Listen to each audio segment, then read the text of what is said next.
Hey guys, it's Falene from Six Blue Warriors again.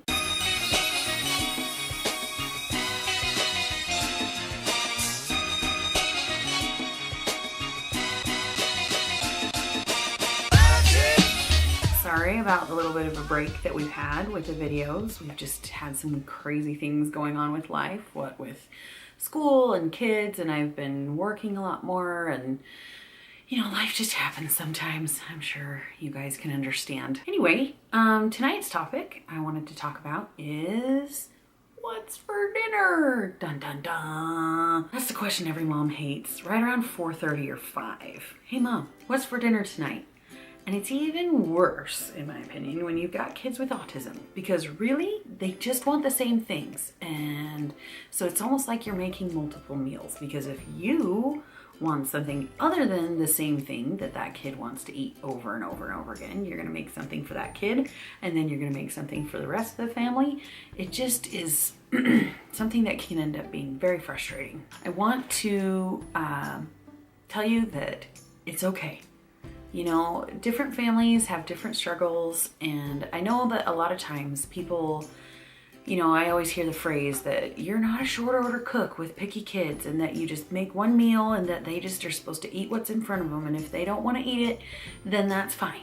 But that doesn't always work. When you've got kids that will sit there and hold out for 2.5 days without eating, you know, and my kids were already so skinny, you know, and when they're tired, it just and they're hungry, you know, the phrase hangry comes to mind, that they're just increase in behaviors and problems and tantrums like anybody would who was just starving.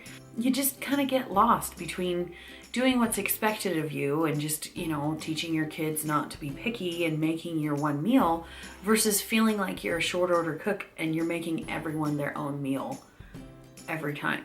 A couple of pieces of advice on this. Number one, the phrase pick your battles comes to mind. Now, with my kids, we have been working on a lot of different things with their behavior and with speech and with reading and with homework. And usually by the time we're done with therapy and by the time we're done with homework and all this other stuff, I do not feel like fighting that battle of you will eat the one thing that I've prepared at the end of the night. I just want them to have something to eat and to be able to check dinner off the list.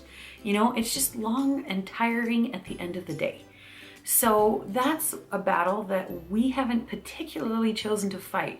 Now, it's one of those things that we've been doing off and on, but it's just not one we're ready to fight right now. I'd rather get, you know, school under control and get reading under control and verbalizing and emotions, expressions, blah, blah, blah, all kinds of things. The fact that all they want to eat is tortillas and cheese, you know, we'll deal with that another day. That's my opinion. You just have to decide if making your kids eat a larger variety in their diet is the battle that you want to fight. Now, number two, what is your goal? So if your goal is to sit down and get everyone to eat dinner together, then you might not want to try and fight that battle of making them try something new. If you want them to try something new and you're not worried that you're going to have people who come and start at the table and then who leave at the table at different times, that's just things that you're going to have to take into consideration. You know, what is your actual goal? If your goal is to get your kid to eat more things, then great. If your goal is to have a nice family dinner together, you might want to just slice up some cheese and put it on that kid's plate.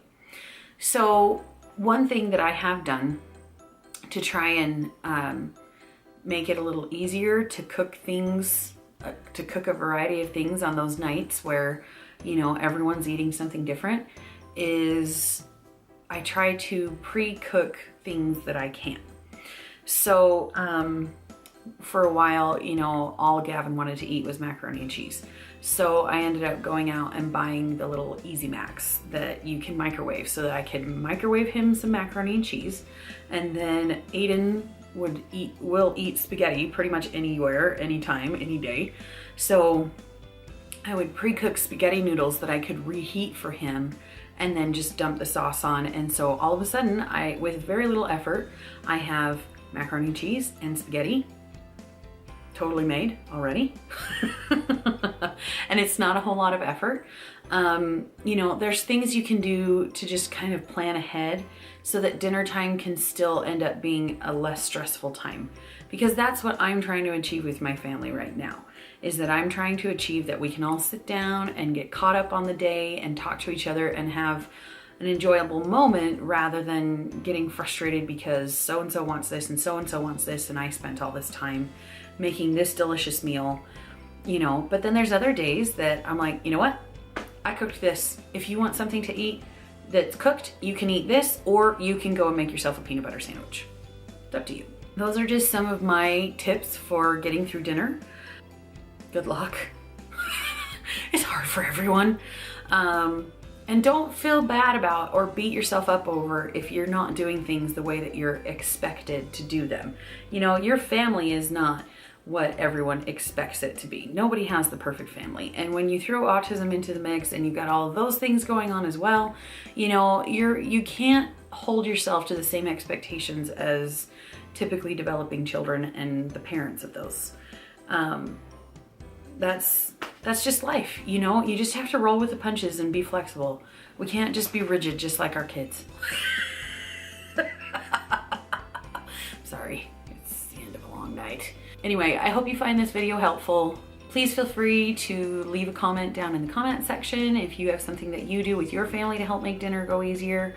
If you like these videos, feel free to leave a like and to subscribe. It helps make it easier for other people to find them as well. So, good night, good luck. Good night, good luck, and we'll talk to you guys later. Bye.